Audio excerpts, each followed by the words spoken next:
Hello everyone, welcome to a preview or overview video for the Feud in Transylvania DLC coming out for Steel Division 2 tomorrow, and all the content that is coming with the patch and the DLC. And the first thing we will have a look on is the new map. All these informations outside of the patch changes you can find in other videos already. I did an overview to all the divisions, I did an overview to the map as well, so you can find them all on the channel. But I want to give a quick overview for all of this stuff again. So we start with the map, which is a nice 2v2 map, Oaba, where you can see we have an island, but a river that is going vertically and not horizontally, so you fight on both sides of it, kind of like Gora Galvaria, with the map with the island itself being crossed by two roads. And then up here you have some really nice open terrain, and then some interesting forest and town fight scenario over here. It's really an amazing 2v2 and 3v3 map. One of the best Hungarian did. We can really see they have learned how to design these maps.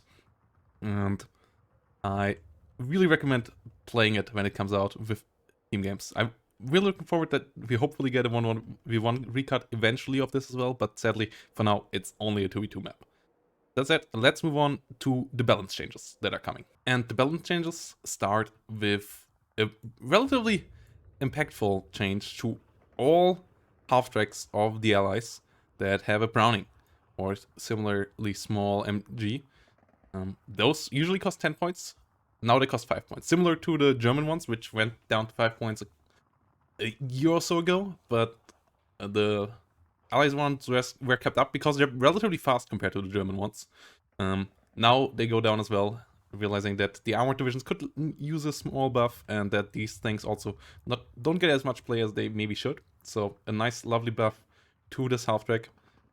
Then another bigger change to a lot of divisions is the buff to the Su-76 and its artillery and its anti-tank gun version. Which all went down 5 points in price.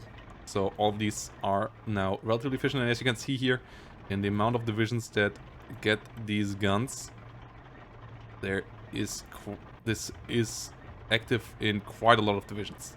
Like a lot of divisions gets the Su-76, so these being cheaper is quite nice. And another Soviet unit that got buffed is the LA-7 bomber with 250 kilogram bombs, which now went down to 125 points from 140. So a nice, lovely buff to the to the Soviets there. And then we have a French division that got two buffs. The second day, first of all, the volunteers went from 25 to 20 points.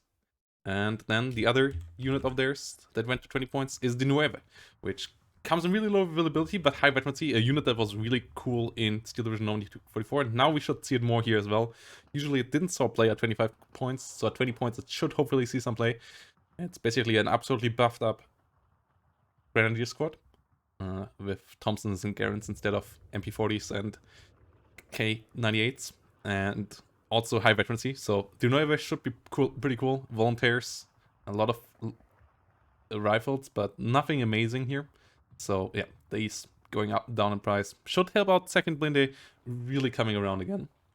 And then the next unit that got buffed is the Panzerbüchse anti-tank gun, which comes, for example, in the Kessel division, but also in a couple of older divisions. Schwere Panzerbüchse 41, 28mm. It's not a great gun. It will never be a great gun. It was really outdated by 1944. It has a low range. It has abysmal damage because it needs quite a couple of penetrations to get a kill actually. It has a decent rate of fire, and now it's also pretty cheap. So killing off half tracks and so on with this now should be viable. And if you can get some side shots, maybe you can get some nice kills against tanks as well. But the issue compared to other small range units like the Püppchen or so is this thing here doesn't kill fast. But the Püppchen shoots out of its hidden stats, kills, and then the enemy can't shoot back. This thing here reveals itself, and then it gets shot back by the tank. So that's the problem with the Panzerbüchse. That's why it's now down to 20 points, where it might be useful in some niche scenarios and where you might want to pick it sometimes, but it's still won't be an absolute must pick ever, basically. Even if it would go down to 15 points, most likely. Just because of the slots it takes away. Then the other unit that went down in price, and that's a nice buff to one of my favorite divisions, is the VK-18, going from 20 to 10 points for the Kuruk. Nice buff to Kuruk here for a lovely MG carrier with nice frontal armor, but slow speed. And then another unit that got buffed that isn't quite a lot of divisions is the T-3485 Rajvetka. That is in parking and 10th Guards Tank Corps. And this thing will go up in availability once more from 264 to 369 in its availability curve. So it's a really solid availability recon tank now, which should make it worthwhile in nearly for sure in the 10th Guards Tank Corps, and most likely also in the 19th. In the 19th you don't have a problem of having armor units, so taking infantry in the recon tab might be more important because your infantry tab is so small, but it might be worthwhile there as well. Then ISU's 152 is available in one more division now. The 84th got ISU 152s now, and it also got CIS-2 guns. So the 84th Soviet division now should be really, really nice. As you can see here, it's available in 84th now as well, with 2 cards even. ISU only 1 card, so those should be pretty nice. And then the last buff is to 3rd Mechanized, which got one of its 3-cost infantry slots down to 2-cost slots, so 7 Mechanized got a small buff as well. So those are the nice little balance changes. So now let's have a look on the divisions that are coming in, and then we have a look on the Army General afterwards. The Romanian divisions are 3 on the Allied side. The first time that we have a nation that in that kind of way represented on both sides. I guess we have Italian units, divisions on both sides as well. But it's pretty cool that we have Romania now switching side and coming in here, and with 3 divisions. So you can do a 3v3 with Romania versus Romania if you want to. Then we have 2 Hungarians and 1 German division. So let's have a look over the Romanian division in a quick run. So the first is Div 8 Portata. In Recon, you have nice snipers, armored cars, and a lovely light tank. In the infantry tab, you have some amazing new pioneer units, some solid new infantry units with the Vanatory Decada, otherwise classic Ruggiores with Carabinas and Berettas. Really good base infantry. One more CQC infantry here with the Ruggiore Assault, which is nice, and then some Panzerschreck leaders and some decent radio leaders here. That's the infantry tab for them. Tank tab, you get some stolen Hungarian tanks, which is kind of funny and flavorful, with the Svini being a new support weapon that is really, really strong. It's a better stew, and we will see it in one of the Hungarian decks as well. So really cool small gun, but obviously not much armor here, so you might want to be aggressive. Support tab, you get some Breda support guns, some different MGs, but nothing special here. Anti-tank, you get Rigidas, which are still amazing, and that's for sure one of the key reasons why you should play Romanians. The Rigida, best anti-tank gun in the game, even for 80 points, still super cost efficient. Takam R2 now, a new tank destroyer, which is pretty good as well, and pretty helpful in all things happening here on the battlefield. And then Vanatory Decari, coming in with Panzerschreck and TNT, and a Yak Panzer card, which only comes in A, but having these, always nice as well. Anti-air, decent setup of 25mm Bofors and the 75mm, which we already know as well. Artillery, solid mix of lighter artillery, but the 100mm is a good mid-tier artillery here. Really great rate of fire, with 8 rounds per minute, and you get an off-map as well, so pretty solid artillery tab, nothing fancy, but absolutely workable. And then in the air, you also get a standard setup. A lot of Ju-87 D5s, a lot of German airplanes here. Ju-87 D3s with clusters, that's cool, and a couple of BF-109s and Ju-88s to finish the job. So that's the first division. Let's move on. The second division is the 9th Infantry, where you get some armored cars as well, some German armored cars, but in better numbers even than in the other division. And Kalarazi with sniper rifles, as in all Romanians. They all get 4 cards of these, so a lot of snipers in the recon tab for the Romanians, which is really helpful. Infantry is relatively standard infanteristi here, most on the top. They are pretty mediocre. Ishipa Assault 14-man TNC squadron for 25 points with 2 MGs. Really good one. Good availability as well on the veteran C here. So absolutely amazing squadron. And then you have Vanatory Mottos and Vanatory Motto with Panzerfaust. And that is kind of it. So Infanteristi and Vanatory Motto.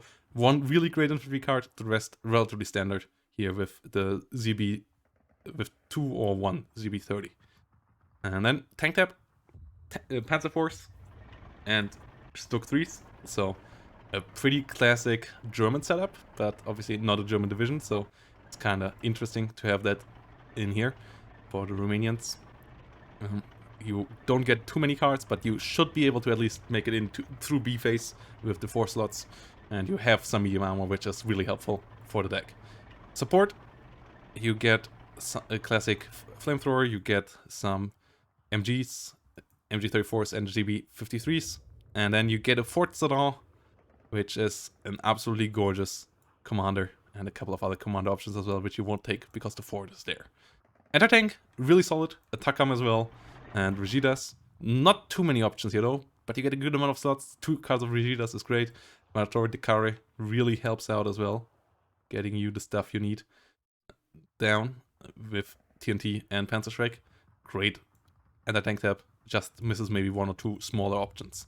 AA, really lackluster here though. You get a Hotchkiss and you get a 20mm. The Hotchkiss is good, 20mm not so much. Really struggling there. Artillery, on the other hand, you get a good amount of options, including some F-22s, but you miss the big guns here as well. Off-map is nice, 100mm is guys. Slots are decent as well. 60mm mortars, always fun to use, but nothing on the big end here. And then the air is completely Romanian, outside of one Heinkel 111, but the Romanian-produced fighter, the IAR-81 in its C and its M version, yeah, slow fighter, but medium resilience and great fire output here for cheap price. So they can be used for ground strafing, and they can also kill anything in the air if they can catch up to it. And the fighter bomber versions of it are rather decent as well. And then the Heinkel 111 is there as your big bomber in the end. So the availability here is rather lackluster. Sadly, the IAR-37 doesn't come with bombs here. So let's move on to the last Romanian division. And the last Romanian division is my favorite design of the bunch, Corporal 6 Territorial, which has a lot of sniper rifles, and then it has some Soviet T-70s, which can come in R, B, and C.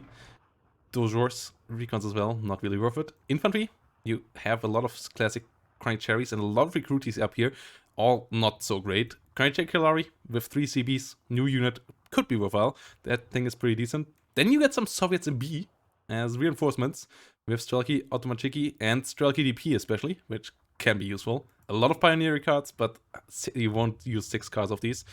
Kalarazimoto, a nice Panzer Grenadier version here, basically, with 2 MG42s. And then the really cool units come down here. You get Mottis, which is a new 12 hit point infantry unit with TNT and 2 MG34s. So a really, really good unit here. And you get 2 cards of these with great availability. So the Motti, absolutely amazing. Pioneer Assault with double flamethrower coming around here as well. So together with the Crying Cherry spam, this is a really good infantry tab. And then the tank tab is an interesting one, because you get Soviet tanks, but the Soviets are coming late to support the division. So they don't arrive at A phase, they only come in B and C phase. So you have to survive A phase with only the recon detachment here with the T-70. And then the T-34-85s arrive later. So cool design here.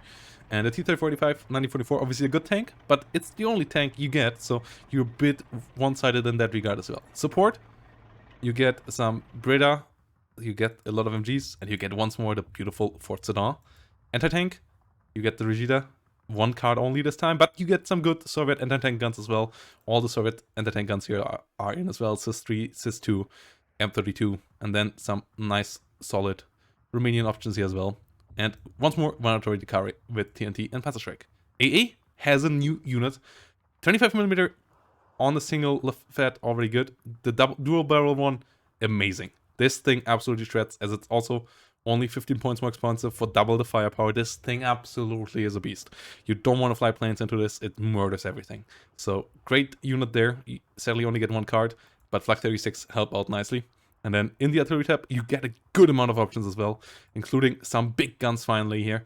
Obi M1934 150mm minigun, really good. Some Su-76s, which are now buffed in B and C phase from the Soviets here as well. So, and some 60mm mortars and all of this. No off-map, but the guns you get are all great. And then in the air, you start out with some Potash, beautiful recon planes, and some Bf-109s and some Potash bomber planes as well. And then you get supported by the Soviet air wing as well, with Yak-9Bs, IL-2 KRs, and IL-2 and IL-4 bombers, and a couple of Yak-9B clusters as well. So that is it for the Romanians. Let's move over to the Axis side with the Hungarians and the Germans. The new German division is Sperrverband Kessel, which is a really interesting formation as well. And it comes in the recon tab with some Hungarian units, the Hatterer Yerer, which are quite cheap recon infantry with staying power that also can operate behind the enemy lines and kill off enemy units for cheap, like hunting down enemy mortars or so. Brandenburger Aufklärer with radio and smoke if you want to have some radio stuff on the front line. And then your infantry tab has a lot of these kind of units with Molotovs and flames. The Harter Vadash, Akshorok with TNT, and then the Hegi Vadash with Molotov, 3 Danuvias, and a Matzen for 25 points. So really annoying to deal with the Molotov and CQC, and you get 3 cards of them with great availability, but there's even one step above them. The Scaly is basically similar in loadout, but it is disheartened. It costs the same price, but it has 9 availability more, so double the availability if you take it in A phase. So it can be a really annoying thing to deal with if you spam them out. But for 25 points, it's a bit harder to spam than other disheartened units, so it's not the super OP thing, but it can be really annoying if the enemy doesn't have anything to deal with your CQC, and it doesn't get easier for the enemy, because then you also get Brandenburger. So here you get your numbers per unit per card, and here you get your elite level per card. Brandenburger is now 35 points to really show how strong they are and not keep them at 30 points. They were just too cheap and would have heavily overperformed in this division. But at 35 points with the TNT and the MG42s, they are still really amazing. 12 hit points, 2 MG42s, TNT. Great unit. Absolutely amazing unit, and you get 3 cards of them, so you can bring quite a lot of them. And that makes this division pretty potent. Tank tab, a good one as well. Stuk 4s, Panzer 4s, and Stuk 3s. Stuk 4, absolutely amazing tank. The rest is decent, and you get a decent amount of slots for it as well. Support tab, you get a new lovely military police unit and some small little stuff. Flammenpanzer, MGs, and IGs. Yeah, this is really the special unit here. One of the best military police units in the game. And then anti-tank, you lack anti-tank guns. You only get 1 Pak 40 for the long range. You have the Panzerbüchse and the 40M, but no other long range guns, which is annoying. Your vehicles here are decent, the Marder and the Stuk, and the Panzerschrecks can obviously help out, but one more gun would be nice. AA, really decent, especially since the buffs to the flak feelings and the availability to the flak feeling is the KFZ. So yeah, this has nothing to fear. You get some Bofors as well, which is really solid. Artillery, bit lackluster. Westbin not so good. Mortars and off-map is decent though. So this thing can work. And then in the air, you get some good fighter bombers with the Focke-Wulf and the Me-210, and some decent fighters with the Bf-109s, and solid heavy bombers with the Ju-88. So let's move on to the Hungarians. The first Hungarian division is the 25th Hadas-Tali, which is a really cool design. It starts in the recon tab with classic Hungarian infantry, the Lovasfelde Rittag, and the Hatterer Yerer, which is the light one, and this is the heavier one. You get Aufklärungspanzer 4Gs in B phase, so later on. And then in the infantry tab, you get more of these Molotov units that we just saw. And then you get Löwesch and Arkajok, which are pretty good. And then you get a Löwesch 25G with double Solo Thorn. So for 5 points more, you get 1 man more with a Solo Thorn, and you get Fanatical Trait. Really solid unit here. Also more Danuvias. The Löwesch 25G, really solid unit. Panzer Grenadiers coming in C phase with veterancy could be worthwhile as well. As your tank tab starts around Srini, you can get these in A and B phase, and you get 2 cards of them, which really gives you a solid amount of them. And their HE damage is amazing, as they have a 2000 meter range HE shell that does great damage. It's basically a stew, and then the heat shell does solid penetration on 1500 meter, so good all-around vehicle. And then you get T-34s in B phase and a Panther G card from the German support coming in here from 20th Panzer to get the assist in. Support, you have not much. You have one card of MG42, then Schwarlose, then 50mm mortars. A lot of slots, not that much to fill it. Anti-tank, you get a Jagdpanzer 38T, which you can take in any phase. And then you get an Su-85 in the German cameo, the first time that we see it on the Axis side. Solid vehicle, pretty solid. 2 cards of Pak-40s, finish that up. Anti-air, you get a new unit that is a World War I unit actually. The Raba VR-76, an absolute meme truck, really, really lovely. And then Flak 36 and 36M 40mm. Artillery, you get a lot of good stuff, especially 4 cards of this amazing Hungarian big gun with 6 rate of fire on this kind of caliber. This is one of the best artillery pieces in the game. And then some off-map, which is solid as well. And air, you get some nice recon planes, a new super heavy reloaded JOD-7 with 12 MGs here on the side in gun pods, so a lot of firepower out of this. And then some nice rocket ME-210s and some decent fighters, including Focke-Wulfs. So, one more division remaining, let's go. The last division is the 2nd Pangelos. The 2nd Pangelos is the Hungarian armored division, which brings in a pretty nice mix of units, starting with Panzer 3Ms and Toldis, and Lovash-Ferry Recon, all solid units here in the recon tab. And then you get an interesting mix of infantry, the including the Löwesch, and then Motor Löwesch with MG42s, and then the Motor Löwesch 44M with the Hungarian kind of anti-tank rocket launcher, which is somewhat in between Panzerschreck and Bazooka, but a homemade design with 190mm of penetration and 10 damage. So these are really scary, as they also have 250m range, so they can really decimate enemy armored units if they get too close. Really lovely. Mortar Akshorok, nice unit as well. And then the tank tab is a cool mix of Turan 2s and 1s, so the Hungarian light tanks, with a couple of Panzer 4s, and then 1 card of Tigers and 1 card of Panthers, with a Panther Ace as a leader. So a really, really nice mix of some lovely light tanks and some big boy heavy tanks. Absolutely gorgeous. Nice tank tab. Support tab, really lackluster. Yeah, only some MGs and some flamers and some commanders. Anti-tank, you get a Stuk 3G instead of a Stuk 3F. Stuk 3G here in the anti-tank, relatively interesting. Your anti-tank guns are decent but low in number, so you have to be careful there. AA though, you are really not running out of good stuff, as you have 6 cards of Nimrods. The best mid-range AA in the game already, because it has great accuracy for this kind of gun. The highest accuracy of any 40 or 37mm in the game. And you get 6 card of these in an armored vehicle. It's completely busted. You can lock down whole front lines with this AA. Like in team games, you can cover your whole team if you bring them all out. Artillery, you get more of these lovely big guns, a decent off-map, and that's basically it. The rest not really worthwhile, especially not the LAFH. And then in the air tab, you get some decent Focke-Wulf recon bombers, some ME-210s, some BF-109s, and some JO-88s, including a cluster version. So nothing fancy here, but a decent couple of loadouts as well.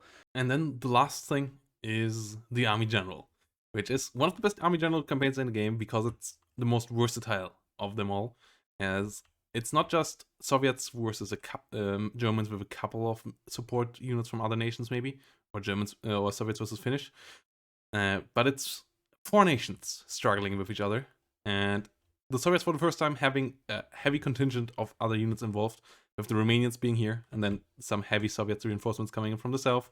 Now on the other side, we have a lot of Hungarian forces supported by German forces here coming in all across this stuff. A lot of different units on both sides, like Panzer IVs fighting on both sides, Shermans coming in, the Srini guns coming around, some Romanian armored vehicles. Like, it's the most versatile Army General yet, and it's also a somewhat bite-sized one. It's not as massive of a map as others, so I highly recommend, if you like Army General, to get this campaign. It's the best by far in my eyes, as it's also one of the most balanced ones, and it should be a lot of fun in multiplayer as well, if you like Army General multiplayer.